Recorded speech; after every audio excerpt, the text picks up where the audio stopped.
Hey guys, Jan here, codingwithjan.com. So the other day I was reading through some of my old journals and then started reflecting on how I actually became a Shopify developer to the point where we are right now. And I think I never told the full story here. This is going to be a little more casual, a little longer, but it's going to be fun. So yeah, bear with me if you want.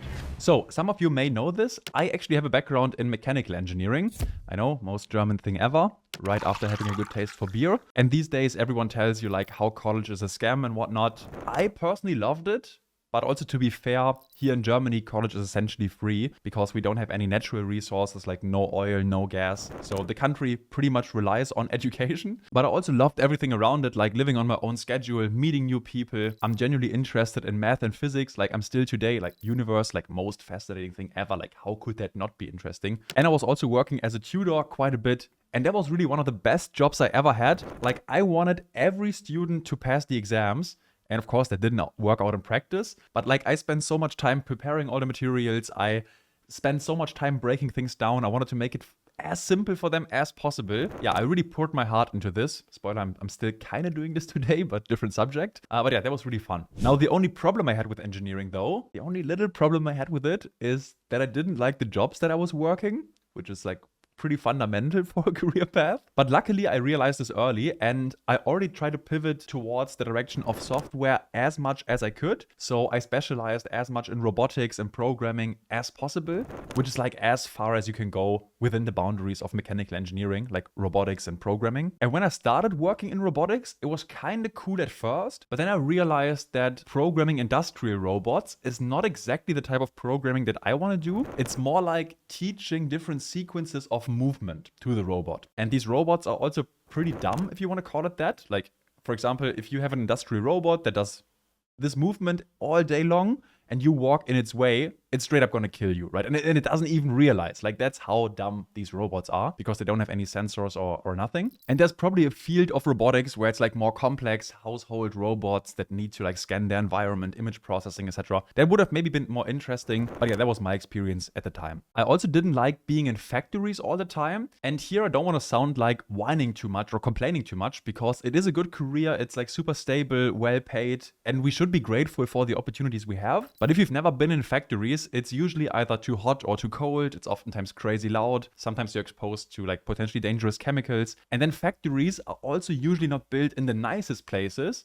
They're usually built in the cheapest places or in the places with fewest regulations. So we're talking Poland, China, India, and not even like the nice parts of these countries. And yes, I was interested in traveling the world in my early 20s. Yeah, but I imagine it more like being in Australia, on the beach, maybe smoking a joint, right? The fun type of traveling, right? Yeah, that kind of clashed. But there were also other things coming on top. So for example, I was reading the 4-Hour Work Week at the time. And one of the concepts that really struck with me is that you can basically live like a millionaire without being one if you have time and location freedom. Yeah, so they talk about the 3 types of freedom: financial freedom, location freedom, time freedom. And if you can work when you want and where you want, it already puts you in a position where, yeah, you can travel the world, work on your own schedule, and basically live like a millionaire without being one. And I also knew this was kind of possible because I saw other people online living this exact life already. I just didn't know how to do it. And then at the same time, my reality was like my coworkers were always complaining, somehow making it through the week, then getting wasted on the weekend, maybe hitting the strip clubs. And I was like, do I really want to do this for the next 30, 40 years? Like, I don't even want to do this once. Like, what the fuck? And I also remember the tipping point for me, like mentally, that was when my boss was looking for someone to help out in the factory in Poland over Christmas. And yeah, he kind of casually said it like, Jan is probably gonna help out there. And in my mind, I was like, 100% not gonna happen. Like, guaranteed not gonna happen. And then I started planning my escape. Okay, so how am I gonna make it on my own? That was the $1 million question. And back then, I really loved C# programming. But then I thought, okay, Windows desktop applications, like no one even knows who I am. Like, who is realistically gonna buy that from me? Like, no one. But websites, that's something I saw as more doable. Like, there are millions of small businesses out there, and maybe I could help, let's say, some of them with their website and then make some money this way. Said and done, I started learning web development in my free time, pretty much all night or as long as I could. I was watching online courses, YouTube videos, like everything I could find. And it's funny because in one of the courses I did, The instructor also encouraged us to find a small project or something simple, but he specifically mentioned, like, don't start with something too complex. Don't start with a full e-commerce setup or anything like that, just a small project. And while I was learning web development, I also started telling my friends and even some of the coworkers I liked about my new hobby, so to speak. And then one day, out of nowhere, another colleague approached me, someone I almost never talked to before. And he said that, like, someone told him, or he heard that I'm building websites and I'm like in this web development game, and his wife has a small coffee shop and would need an e-commerce website, whether I would be capable to like build that from scratch. And I kept hearing the instructor's voice in my head, like, don't start with something too complex. Don't start with an e-commerce setup. Then I thought about it for a second, and I said, of course I can build e-commerce websites. And yeah, back then I had like zero confidence in my abilities, but I did have the confidence, or I was 100% committed to figuring this out. Because I didn't know how to do it, but I knew I can research things. And that is one thing I really learned during my studies, also in college, like how to systematically break down problems and research solutions. And within one day, I had a working prototype of the website, and then we started building it for real. And that website is also still live to this date. And yeah, this project, even though it was just $500 or something, was enough to finally bet on myself. And that's when I quit engineering and went all in on web development. So then I kept learning as much as I could about web development, e-commerce, everything. And I think like this first project was actually a WordPress and WooCommerce project because I didn't know many platforms back then. It was just the first one I stumbled upon. And then like by chance, I saw a YouTube video of someone using Shopify. Yeah, I kind of liked the admin interface more, the aesthetics, also the themes. Everything looked a little more modern. So then I tried it out a little bit and just decided to use Shopify going forward.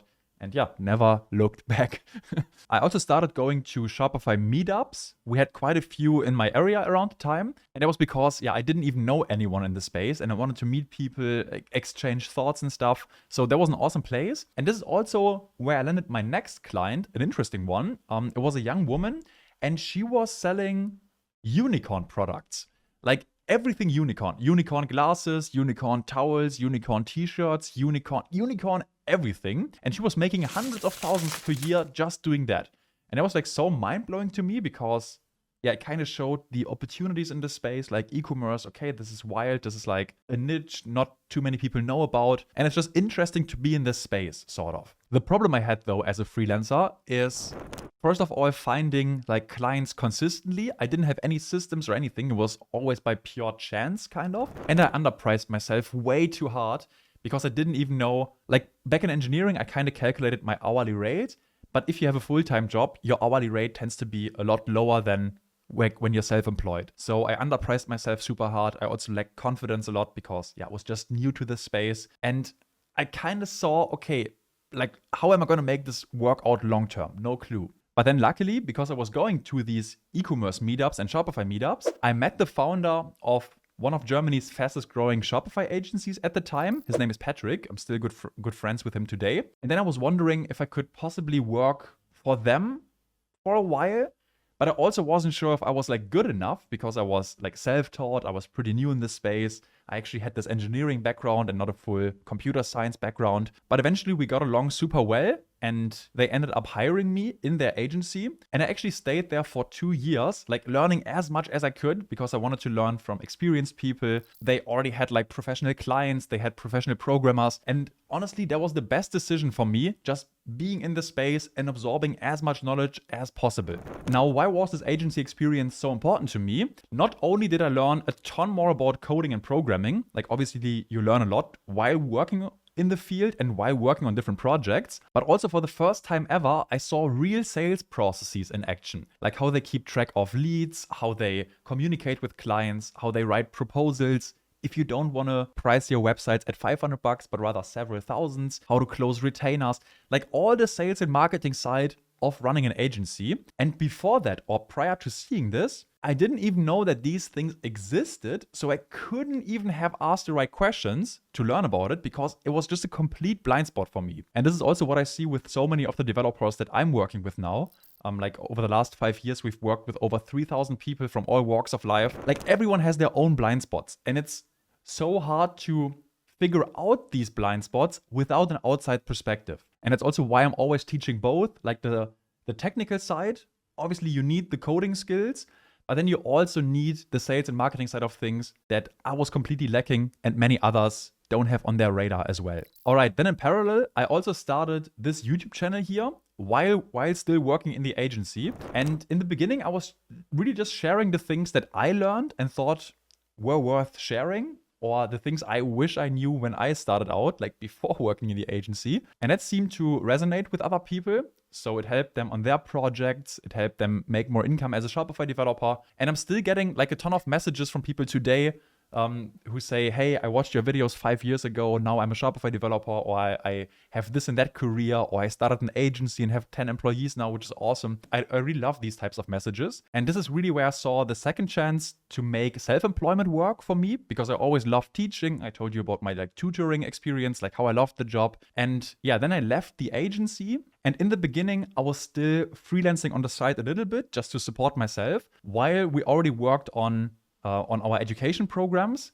But then I would say for the last, like once that gained traction, for the last 3.5 or 4 years, I've been doing education full time, and I haven't actively worked on new projects. And I'm still seeing a ton of projects because we support students even on their like paid projects. So I see what they're working on. I'm spending some thought on that. Or also with my friend Robin, I always like, we kind of collaborate with the agency now. So I'm also seeing the projects they work on. But I'm saying I haven't actively worked as the main developer on projects in recent years. And yeah, then over the years, I just kept doing these videos here. The channel became bigger and bigger. Shopify started recognizing the work, and they invited me as a speaker to the first events. Actually, I think I will leave it right here, because the story of how we scaled the bootcamp is slightly different, also takes a little longer to explain in detail. But this was really the story how I turned from engineering to becoming a web developer, or Shopify developer specifically. And yeah, I'm super grateful for how things are right now. And if you've been part of this journey, then I appreciate you a lot as well. Also all the support I received over the last years. And I also hope the videos helped a little bit. So maybe it's a little bit give and take. But yeah, anyways, that's all I have to say. This is the story. Hope you enjoyed it. And yeah, let me know what's on your mind in the comments. Like, how's your journey going? What have you been doing the last few years? And this is really all I have. Have an amazing rest of your day. I'll catch you later.